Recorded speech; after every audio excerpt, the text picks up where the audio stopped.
हाँ आदित्य बताइए। ये ऑप्शनल है या मैंडेटरी है दोनों?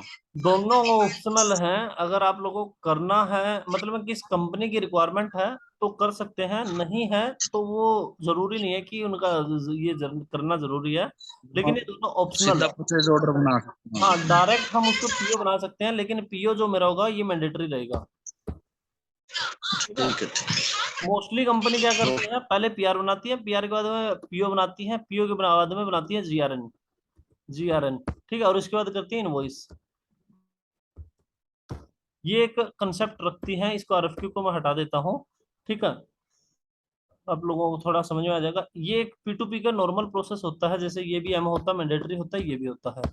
अब ऐसे बनाती है कि जैसे मैंने एक पीआर बनाया, पीआर को कॉपी करके पीओ बनाते हैं, उस पीओ के रेफरेंस में जीआरएन करता हूँ, फिर जीआरएन की इनवॉइस कर देता हूँ। इसको बोलते हैं P2P का प्रोसेस। ये मैंने आपको एक शॉर्ट में बताया है। कुछ कंपनियां इसको अंदर ये पीआर को हटा भी देती हैं कि बस मेरे को डायरेक्ट पीओ बनाना है, पीओ बना के जीआरएन करनी है और इनवॉइस करनी है, लेकिन ये तीन चीज तो बनानी ही पड़ेंगी। ठीक है, जो पीआर मैंने बताया था, पीआर वो ऑप्शनल है।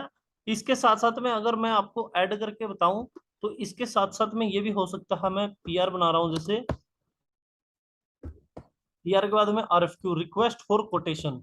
ठीक है, इसके बाद में फिर रिक्वेस्ट फॉर कोटेशन के रेफरेंस में पीओ बनाऊंगा, पीओ के बाद में सेम वही आ गया जीआरएन और फिर इनवॉइस। ठीक है। सर कहीं कहीं टेस्टिंग भी होती है, और टेस्टिंग क्या होती है? टेस्टिंग क्या है, जैसे अभी हम लोगों ने कॉन्फ़िगरेशन किया, कॉन्फ़िगरेशन करने के बाद हम लोगों ने पीआर को बना के देखा। पहले मैंने कॉन्फ़िगरेशन करके दिखाई आप लोगों को इसकी पीआर की, फिर मैंने एक पीआर को क्रिएट करके दिखाया। जो हमने क्रिएट करके देखा अपने एंड पे, तो उसको टेस्टिंग बोलते हैं, कि हमने अपने साइड से टेस्ट कर लिया, उसको चेक कर लिया सही काम कर रहा है। टेस्टिंग इसी कहते हैं, और ज्यादा कुछ नहीं है कि टेस्टिंग को कुछ और बोलते हैं। जो हमने काम किया है उसकी टेस्ट कर ली, किसी ने रिक्वायरमेंट दी कि भाई मेरे को ऐसा करना, कुछ करना है, फिर हम उसको चेक कर लेते हैं, चेक कर लेते हैं तो वो मेरी टेस्टिंग हो गई। ठीक है, तो हम टेस्टिंग साथ के साथ कर ही रहे हैं। जैसे हमने मटेरियल मास्टर का प्राइस, मटेरियल मास्टर की कॉन्फ़िगरेशन की, फिर बना के देखा, टेस्टिंग हो गई। वेंडर मास्टर की कॉन्फ़िगरेशन की, फिर वेंडर मास्टर को क्रिएट करके देखा, उसकी टेस्टिंग हो गई। इन्फो रिकॉर्ड बना के देखा, उसकी टेस्टिंग हुई। सोर्स लिस्ट बना के देखा। कल पीआर बनाया था, पीआर की कॉन्फ़िगरेशन करने के बाद अभी हम पीओ बनाएंगे या आरएफक्यू बनाएंगे, वो पहले कॉन्फ़िगरेशन करेंगे, फिर उसके बाद हम उसकी टेस्टिंग करेंगे। ठीक है। तो अभी सेकंड ऑप्शनल मैंने आपको ये बताया था कि ये वाला कंसेप्ट है। एक चीज मैं आपको इनमें बता देता हूँ, जैसे मैंने ये बताया था कि ऑप्शनल होता है, ये मैंडेटरी होता है। कुछ कंपनी के अंदर ये बोल देते हैं नहीं जी हमें पीआर बनानी ही जरूरी है, सबसे पहले मैं पीआर बनाऊंगा, पीआर के बाद में मैं आरएफक्यू बनाऊंगा, फिर इसके बाद में पीओ बनाऊंगा और इनवॉइस और फिर जीआरएन। तो वो कंपनी के ऊपर डिपेंड है कि कुछ कंपनियां बोल देती है कि मेरे को पीआर भी बनाना है, आरएफक्यू भी बनाना है, पीओ भी बनाना है, और कुछ इसको हटवा देती हैं, जैसे ये वाला कंसेप्ट है, इसको बनवा लेती हैं, और कुछ बोल देती हैं पीआर बनाओ बनाओ, नहीं बनाओ तो डायरेक्ट पीओ से भी कर सकते हैं। ठीक है। हम अगर एससीपी, स्टैंडर्ड एससीपी की बात करें, तो उसके अंदर मैं ये तीन चीज का कंसेप्ट अगर रेडी करता हूं, तो हमारा P2P का प्रोसेस रन हो सकता है। ठीक है, लेकिन हम थोड़ा एक्सप्लेन उसको करेंगे जो मैक्सिमम हो सके। कल को अगर आप कहीं पे जा रहे हो और मैंने अभी आरएफक्यू नहीं बताया, और कल को कहीं आप गए तो वहां पे आपको पता चला कि आरएफक्यू भी होता है कुछ, वो तो हमने किया ही नहीं है। ठीक है, ऑप्शनल रहेगा ये आरएफक्यू भी, और यहाँ पे जो पीआर है ये भी। ठीक है, कुछ कंपनियों के लिए हो सकता है मैंडेटरी हो। तो चलिए मैं आपको पहले एक बार पीआर का मोटा मोटी बता देता हूँ, जो हमने कॉन्फ़िगरेशन किया था वो, और फिर उसके बाद में हम इसको क्रिएट कैसे किया था, टेस्टिंग कैसे की थी वो। ठीक है, सबसे पहले मैं आपको, देखो कल मैंने आप लोगों को बता रहा था सीधे हम डायरेक्ट एसपीआरओ में जाते थे। एसपीआरओ आईएमजी पे क्लिक कर रहा था, और फिर मैं यहाँ पे परचेजिंग पे जा रहा था। परचेजिंग में गया, परचेजिंग में ये सॉरी मटेरियल मैनेजमेंट है, मटेरियल मैनेजमेंट होने के बाद यहाँ पे परचेजिंग में, और परचेजिंग में जाने के बाद मैं यहाँ पे दिखा रहा था आपको ये आरएफक्यू, कॉन्ट्रैक्ट सीरी, पीआर, पीओ, यहाँ पे इन्फो रिकॉर्ड, सोर्स लिस्ट सभी। ठीक है, आप ऐसे भी जा सकते हो, या एक टी कोड होता है OLME, OLME। अगर मैं डायरेक्ट करूंगा तो ये डायरेक्ट परचेजिंग का व्यू खोल देगा। परचेजिंग का मतलब है जो ये वाला परचेजिंग है ये खोल दिया, इसके बाद में हम ये सेम कंसेप्ट दिख रहे हैं। ठीक है, यहाँ पे हम परचेज रिक्विजिशन पे आते हैं और इसको एक्सपेंड करते हैं। मैंने यहाँ पे सबसे पहले आप लोगों को बताया था नंबर रेंज, हमने कोई भी नंबर रेंज दे दी थी, जो नंबर रेंज हम देना चाह रहे थे। उसके बाद में हमने देखा था कि मेरी जो टाइप है वो टाइप कौन सी है, ये टाइप हमने ली थी एनबी के साथ साथ में कॉपी करके हमने बनाई थी 9900 को। नंबर सीरीज दे दी थी इसकी। नंबर सीरीज का कंसेप्ट मैंने आप लोगों को बता ही दिया था। ठीक है। रिलीज स्ट्रेटजी का एक ट्रिगर ये टिक लगा हुआ है, ये मैं आप लोगों को जब हम रिलीज स्ट्रेटजी करेंगे तो उस टाइम पे बता दूंगा इसका क्या कंसेप्ट, इसका क्या जरूरी रहती है। ठीक है। इसके बाद हम नंबर सीरीज दे दी थी, बाद में आइटम कैटेगरी के अंदर हम चले गए थे और उसके अंदर आइटम कैटेगरी मेंशन की थी। हाँ दीजिए बताइए। और इसके बाद हम फिर हमने असाइन किया। एक बार इसको दोबारा रिपीट करना। कहाँ से? ये दोबारा रिपीट कर दो एक बार, यहाँ जो अभी खोला था विंडो खोल एक मिनट लीजिए। मैं दोबारा से बता देता हूँ। देखो आरएफक्यू के अंदर पहले मैंने नंबर रेंज हाँ ये बनाई तो थी। सुना था। सॉरी, परचेज रिक्विजिशन के अंदर पहले मैंने नंबर रेंज बनाई थी। नंबर रेंज बनाने के बाद मैं गया था पीआर की टाइप पे। अब टाइप क्रिएट करने के लिए मेरे पास यहाँ पे अलग अलग बहुत सारी टाइप थी। मैंने यहाँ पे टाइप ली थी एनबी, जो स्टैंडर्ड होती है एसएपी की, उसको कॉपी किया था। ठीक है। ये वाली एनबी से कॉपी करके हमने क्या बनाई थी 9900, जो मेरा प्लांट का कोड है उसी के नाम से मैंने बना दी थी। ठीक है। ये मैंने डिस्क्रिप्शन रख दिया था। डिस्क्रिप्शन रखने के बाद मैं यहाँ पे गया था इंटरनल, यहाँ पे नंबर रेंज थी जो दो टाइप की थी, एक इंटरनल थी एक एक्सटर्नल थी। इंटरनल के अंदर मैंने 05 डाला था, एक्सटर्नल के अंदर 02 डाल दिया था। इन दोनों का यूज ये होता है कि कल को अगर मैं इसको हटा देता हूँ तो इस केस में सिस्टम मेरी एक्सटर्नल नंबर रेंज को यूज करेगा, और अगर नहीं हटाता हूँ तो पहले मैंडेटरी देगा इंटरनल को। पहले इंटरनल चेक करेगा, अगर वो है तो वो उसको लेके आएगा, नहीं है तो फिर इसको काम करेगा। ठीक है। यहाँ पे फील्ड सिलेक्शन का ये मैंने आप लोगों को उस टाइम पे भी बताया था, मेटेरियल मास्टर में भी बताया था, वेंडर मास्टर में बताया था कि किसी फील्ड को मैंडेटरी करना है अनमैंडेटरी करना है। एक तरीके से स्क्रीन लेआउट का काम करेगा ये। स्क्रीन के अंदर कुछ कुछ चेंजेस हमें करने हैं पर्टिकुलर डॉक्यूमेंट टाइप के अंदर, तो हम उस केस में इसको यूज कर सकते हैं। ठीक है। एक रिलीज के लिए ये लिख रखा है यहाँ पे, overall release for purchase requisition. यहाँ पे क्या टिक लगा हुआ है, इस रिलीज का जब मैं पीआर की रिलीज का क्लास लूंगा तो उस टाइम पे मैं आप लोगों को बता दूंगा इसका। ठीक है। बाद में हम लोगों ने इस डॉक्यूमेंट टाइप थी मेरी, इसको सिलेक्ट करके हम गए थे यहाँ पे कैटेगरी लेवल पे। यहाँ पे जाने के बाद मैंने आप लोगों को बताया था कि मेरे जो प्रोसेस होते हैं, P2P का प्रोसेस होता है, कंसाइनमेंट सब कॉन्ट्रैक्टिंग, ये होता है एक मेरा स्टॉक ट्रांसफर, और मेरा एक होता है ये सर्विस का। इन कंसेप्ट के लिए आइटम कैटेगरी यूज होती है। जो P2P का कंसेप्ट है उसके लिए ब्लैंक रखते हैं ये आइटम कैटेगरी को, इसलिए ये ब्लैंक रहती है। एक यहाँ पे और थी, हमने जो थर्ड पार्टी का कंसेप्ट था उसको डिलीट करके दिखाया था, वो पैसे लिंक होती है वो। ठीक है। फिर बाद में क्या होता है, इन लोगों इनको असाइन करना होता है। हमने कॉपी करके बनाया तो उसकी कोई ज्यादा जरूरत नहीं होती, बस कॉपी के लिए ऊपर ही काम चल जाता है। अगर मैं कॉपी करके नहीं बनाता तो मेरे को पहले ही आइटम कैटेगरी सिलेक्ट करनी पड़ती, फिर यहाँ पे लिंक परचेज रिक्विजिशन के डॉक्यूमेंट टाइप से यहाँ पे क्लिक करना पड़ता, और यहाँ पे फिर क्या करना पड़ता है, जैसे आरएफक्यू के साथ में लिंक है ये ब्लैंक और ब्लैंक, स्टैंडर्ड स्टैंडर्ड। ठीक है। यहाँ पे जैसे मेरा अगर आप देखोगे नीचे डॉक्यूमेंट टाइप ये अलग है मेरी, ये जैसे अभी ईसी ईसीसीई के नाम से बना रखी है, एनबी दिखा देता हूँ मैं जस्ट आपको, कोई जो हमारे स्टैंडर्ड है उसके साथ में, पीओ। या फिर हम वो वाली देख लेते हैं जो हमारी बनी हुई है 9900। ओ ये पीआर की, इसमें पीआर या पीओ के, इसमें पीआर के केस में यहाँ पे जितने भी नंबर ये आएगी डॉक्यूमेंट टाइप आएगी, ये मेरी पीओ की आएंगी या आरएफक्यू की आएंगी। जो हमने पीओ की क्रिएट, सॉरी पीआर की क्रिएट की है वो नंबर सीरीज नहीं दिखाएगा, डॉक्यूमेंट टाइप नहीं दिखाएगा। जब मैं पीओ का कंसेप्ट दिखा दूंगा, इसको थोड़ा और अच्छे तरीके से समझा दूंगा, उसी टाइम पे समझ में आ जाएगा आपको। ठीक है। एक तरीके से बस आप यहाँ पे ये समझ लीजिए कि अगर मेरे को कोई डॉक्यूमेंट टाइप क्रिएट करनी है तो मैं स्टैंडर्ड मेरी एनबी होती है उसको कॉपी करूंगा, और उसके कॉपी करके अपने नंबर सीरीज दे दूंगा, और यहाँ पे अगर मेरे को जो जो देना है ये बाहर बाहर का कंसेप्ट देके मैं इसको सेव कर सकता हूँ। ठीक है। ये हम लोगों ने उस दिन क्लास में किया था। उसके बाद में हम लोगों ने क्रिएट भी किया था नंबर पीआर का। अब पीआर क्रिएट कैसे करते हैं उसका पहले मैं आप लोगों को इस एक्सेल में बता देता हूँ। पीआर जो क्रिएट होती है उसका टिकट होता है ME51N। ठीक है। इसके बाद में अगर पीआर को चेंज करना है तो इसका होता है ME52N। और अगर डिस्प्ले करना है, मान लो किसी पीआर बन गई है उसको डिस्प्ले करना है ME53N। ठीक है। इसके साथ साथ में मैंने आप लोगों को वहां पे बताया था कि अगर मेरे को इसकी लिस्ट देखनी है ME, हाँ जी बताइए। ये जो टी कोड है दोनों सर्वर के सेम है? हाँ ये दोनों के एस4 सेम है, के सीजी थे। दोनों के सेम है 5A। इसके साथ साथ में अगर देखो यहाँ पे आप एक टी कोड ये भी यूज कर सकते हो, ME51 अकेला 1, और इसको अगर मैं ME52 कर दूंगा तो ये भी एक टी कोड है मेरा, जो ECC के अंदर पहले चलते थे। बाद में एन लगाया, एन के साथ में ये नाम दे दिया इंजॉय टी ट्रांजेक्शन कोड। ये नॉर्मल टी कोड होते थे, फिर बाद में एन लगा के दे दिया सभी के अंदर, कुछ कुछ नया अपडेट कर दिया, तो इनका नाम दे दिया इंजॉय टी कोड। ठीक है, ये मेरी रिपोर्ट के ये लिए थी। ME5 किसका है? रिपोर्ट मान लो कि मेरे को 200 मटेरियल देखने। हाँ गौरव बताइए। तो यही पूछ रहा था मैं, ME5 है क्या? ये मेरी रिपोर्ट के लिए है।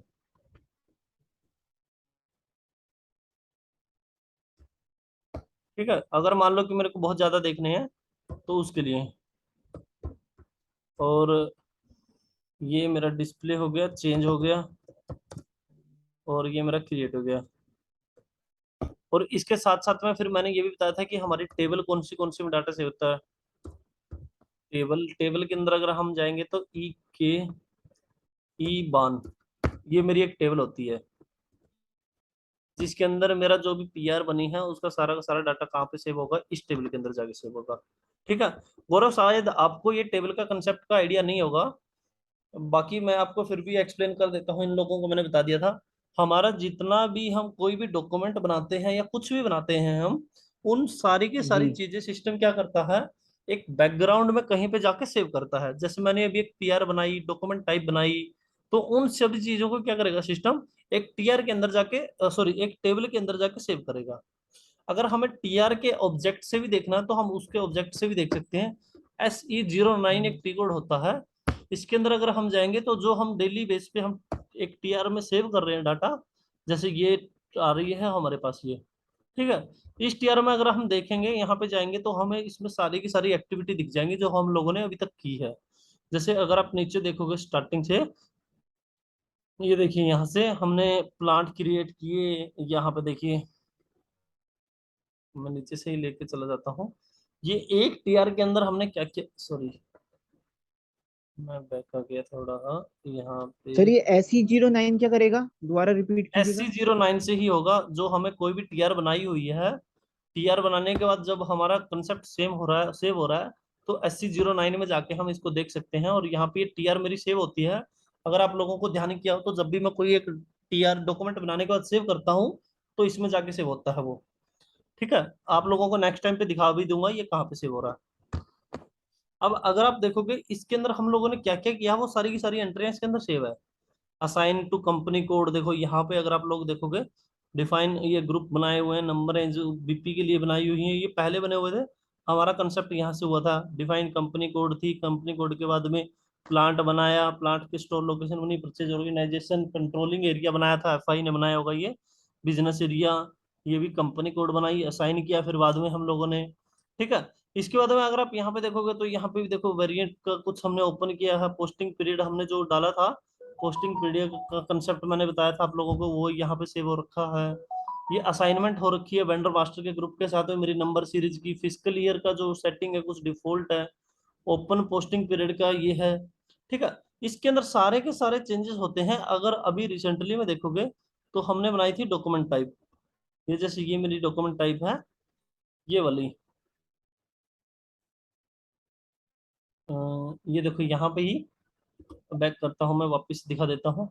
ये डॉक्यूमेंट टाइप है। अगर आप यहाँ पे IMG एक्टिविटी के अंदर जैसे क्लिक कर देते हो तो ये सेम उसी पाथ पे लेके आ जाएगा जो हम लोग क्रिएट कर रहे थे, PR के पाथ पे गए हुए थे। देखो यहाँ पे जो हम गए थे उसी कंसेप्ट में लेके आ जाएगा। जैसे मटेरियल मैनेजमेंट में जाते हैं हम, परचेजिंग में जाते हैं, परचेजिंग में जाने के बाद हम गए थे यहाँ पे RFQ में जाने के बाद हम डॉक्यूमेंट टाइप पे गए थे, और यहाँ पे जाके हमने जो ये 9900 बनाया था, ये रहा। अब इसको कैसे वैलिडेट करें कि ये हमारी TR के अंदर है या नहीं है। अगर आप यहाँ पे क्लिक करोगे इस प्लस पे, जैसे आप प्लस पे क्लिक करोगे तो यहाँ नीचे जाएगा। नीचे जाने के बाद ये अलग से एक स्क्रीन खोली, तो मैंने यहाँ पे खोल दिया। इसके अंदर अगर आप देखोगे तो ऑब्जेक्ट के अंदर मिलेगा, ये पहला जो 3 डिजिट है ये मेरा इसका है क्लाइंट, कौन सा क्लाइंट है, मतलब जो ये सिस्टम है किस क्लाइंट के ऊपर चल रहा है। जैसे अगर आप यहाँ पे देखोगे, जब मैं इसको डबल क्लिक करके रन कर रहा हूँ तो ये एक यहाँ पे क्लाइंट आता है, ये ऊपर वाला क्लाइंट। ठीक है, जी। ये क्लाइंट आता है सबसे पहले। इसके बाद में ये दे रहा है यहाँ पे बी के बाद में दे रहा है जो ये 9900, ये मेरी डॉक्यूमेंट टाइप है। ठीक है। और अगर आप ये भी देखोगे यहाँ पे ये भी दिखा रहा है T160, ये टेबल होती है, ये टेबल के अंदर ही डाटा सेव करता है इनका सारा का सारा।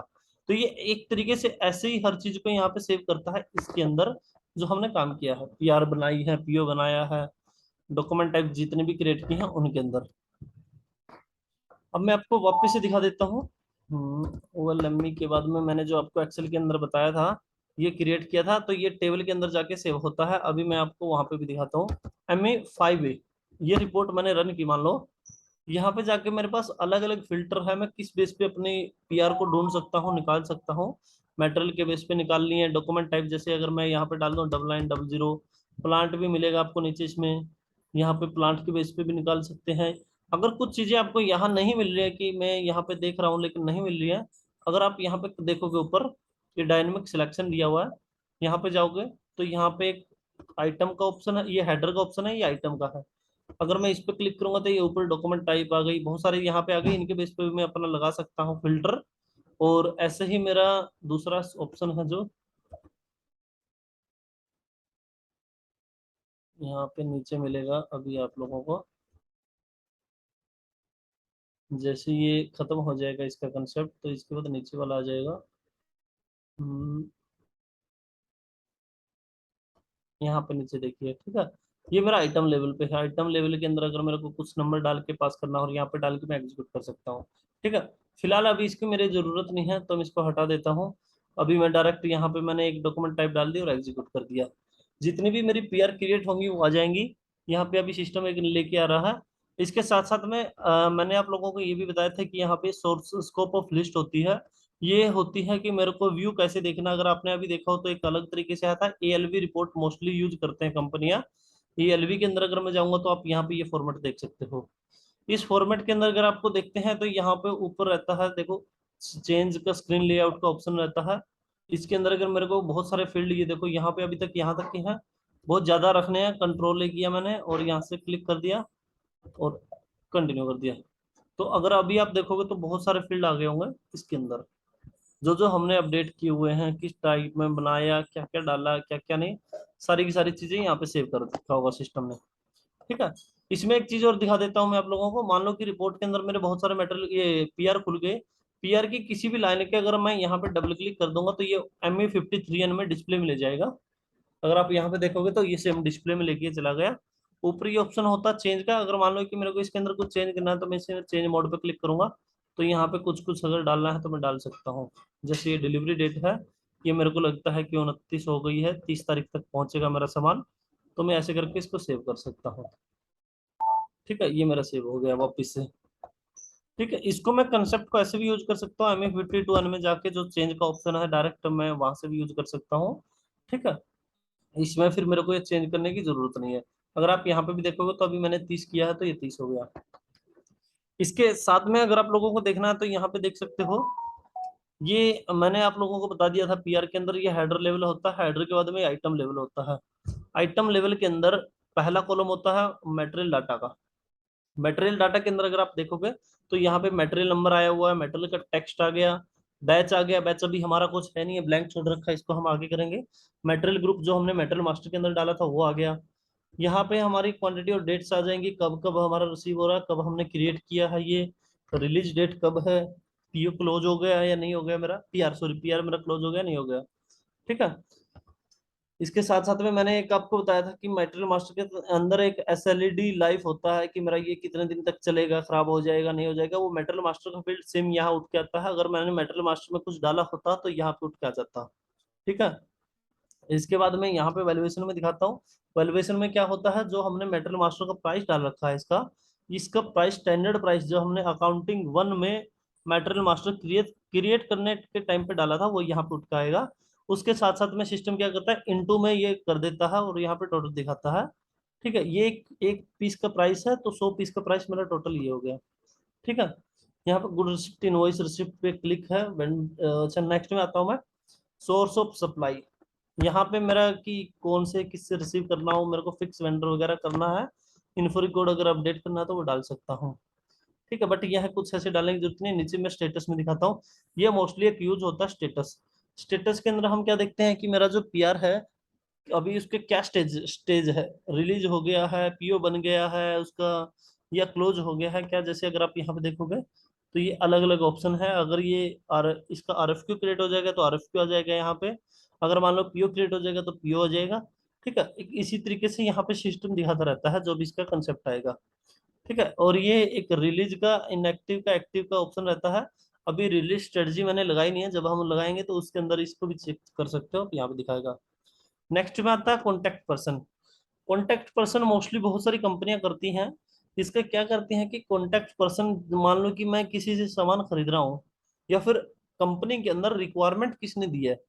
मान लो कि अगर आप लोगों को एक एग्जांपल देता हूं मैं, कंपनी के अंदर किसी ने लैपटॉप की जरूरत है, उसने लैपटॉप के लिए एक पीआर जनरेट करवाई।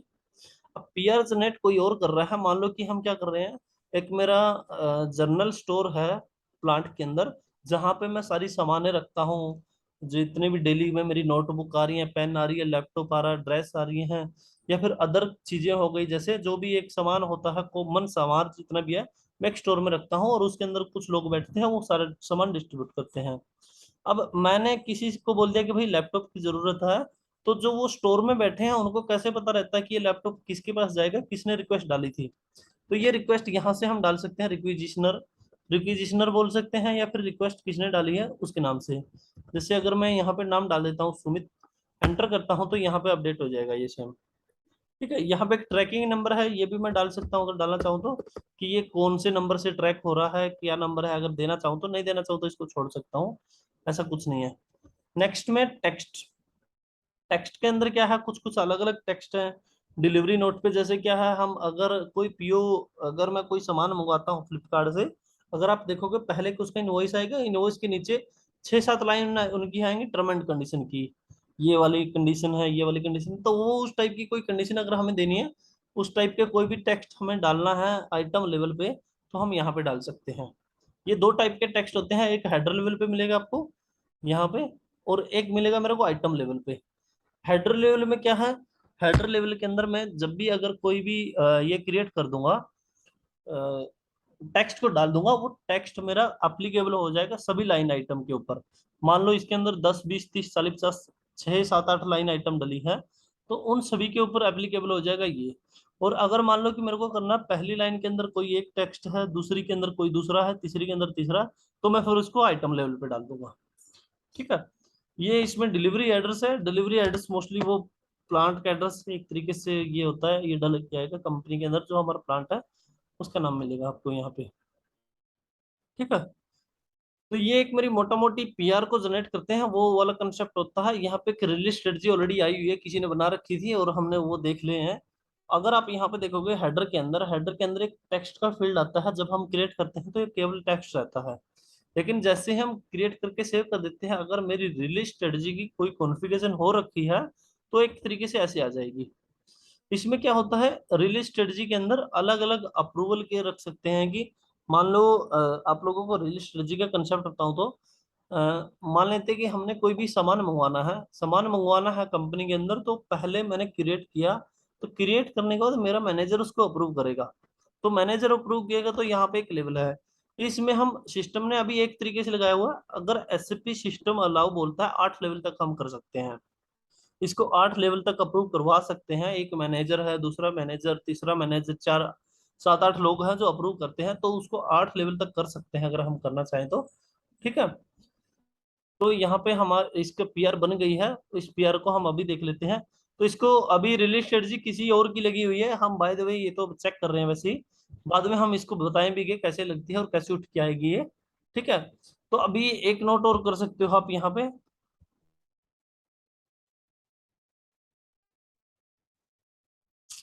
सॉरी, यहाँ पे जो ये टी कोड बताए हैं, इनके साथ साथ में आप एक टी कोड और नोट कर सकते हो, ME54N। ये मेरा टी कोड होता है रिलीज के लिए, रिलीज पीआर। और अगर मेरे को ये मास में करनी है, मास का मतलब है कि बहुत सारी एकदम से 10 पीआर एक साथ में करनी है, उसका टी कोड होता है ME55। ठीक है, आप लोगों को दोनों चला के दिखा देता हूँ, अगर आपको कहाँ गया, ठीक है, अगर आपको ये रिलीज करके देखनी है तो इसमें देखिए, अभी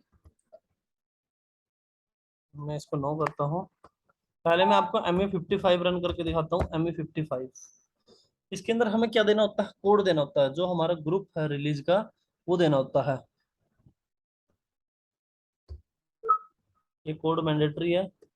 कोड के लिए मेरे को फिर वापस से जाना पड़ेगा, जो कोड था ME53 में। यहाँ पे देखो ये रिलीज का इंडिकेटर और रिलीज ग्रुप, और ये P1 है जो मेरा P1, और कोड ये A1, P1 A1, ये वाले कोड है, ये देने होते हैं मास के अंदर। मतलब अगर मेरे को एकदम से ज्यादा PR रिलीज करनी है तो ये यहाँ पे मैं P1 दे देता हूँ।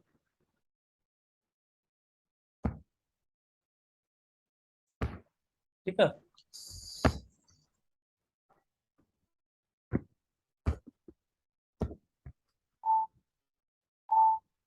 अगर आप देखोगे तो अभी क्या किया है सिस्टम ने, एक लाइन को लेके आ गया, क्योंकि अभी हमारी एक ही PR थी तो एक को लेके आ गया। अगर मैं इसको कुछ नहीं डालता हूँ, डायरेक्ट ही ऐसे ही हटा के पास करता हूँ, अगर पड़ी होंगी पहले सिस्टम देखो, अगर आप यहाँ पे देखोगे तो अभी 3 आ गई है। 3 के अंदर इसमें रिलीज करने का क्या कंसेप्ट रहता है, बस रिलीज यहाँ पे क्लिक कर देंगे तो ऑटोमेटिक रिलीज हो जाएगी। ठीक है, जितने अगर 20 मान लो एकदम से सिलेक्ट कर लिया और रिलीज कर दिया तो रिलीज हो जाएंगी सारी की सारी।